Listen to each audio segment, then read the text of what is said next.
অনেক দামি দামি গিফট বক্স ওপেন করার চাইতে গাছে ভরা গিফট বক্স ওপেন করা অনেক বেশি আনন্দদায়ক। আমরা যে খুব শীঘ্রই ফাস্ট ফুড শপ ওপেন করতে যাচ্ছি, সেখানে এই গাছের পাতাগুলো লাগবে। আর এই দুটি হচ্ছে Italian sweet basal leaf. Basal হচ্ছে আপনার অথেন্টিক ইটালিয়ান পিৎজা তৈরি করতে ব্যাসেল লিফ লাগবেই। এগুলা আসলে কিনে আনা অনেক হ্যাসেল হয় আর অনেক দাম পড়ে যায়। এর জন্য আমরা চেষ্টা করছি নিজেরাই উৎপাদন করার।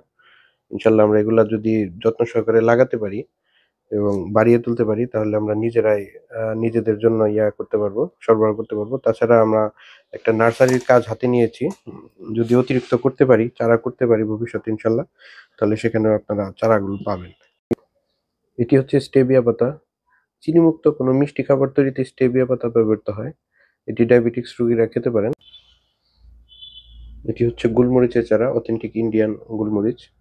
এটি আমি আগে রোপণ করিনি কখনো। আমাদের যেহেতু গোলমরিচ লাগে এর জন্য আর কি শখ করে আনা। হচ্ছে লেমন ভেসেল। এর পাতা দিয়ে একটা আহ, লেবু লেবু গ্রান আছে। এটিও ফাস্ট ফুডে লাগে। আপনার ইতালিয়ান পিৎজা, সালাদ বা লেমন ফ্লেভার আনতে চান, মোট কথা এমন যে কোনো খাবারে এই লেমন ভেসেল পাতা ব্যাপকভাবে ব্যবহৃত হয়। রোজমেরি গাছ ফাস্ট ফুডের বিভিন্ন আইটেম, যেমন চিকেন মেরিনেট করতে, তারপর আপনার সালাদ তৈরিতে, এক কথায় হচ্ছে রোজমেরির ফ্লেভার আনতে চান এমন যে কোনো খাবারে অর্গানিক ওয়েতে যদি আনতে চান, তাহলে এই রোজমেরির পাতা লাগবেই। আর এটি হয়তো আপনারা সবাই চিনেন, সুইট লেমন গ্রাস। এটি ফাস্টফুডে একটি অপরিহার্য কি বলবো পাতা।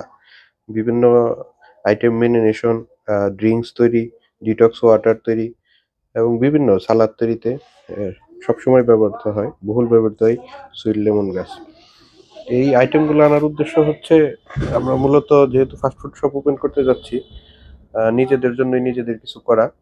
তাছাড়া যদি ভবিষ্যতে ব্যাপক উৎপাদন হয়, তাহলে চারা করে আমাদের যে নার্সারি আছে, নার্সারি কার্যক্রম শুরু হয়েছে, সেখানে ইনশাল্লাহ আপনারা এই চারাগুলো পাবেন যদি আমরা চারা করতে সমর্থ হই।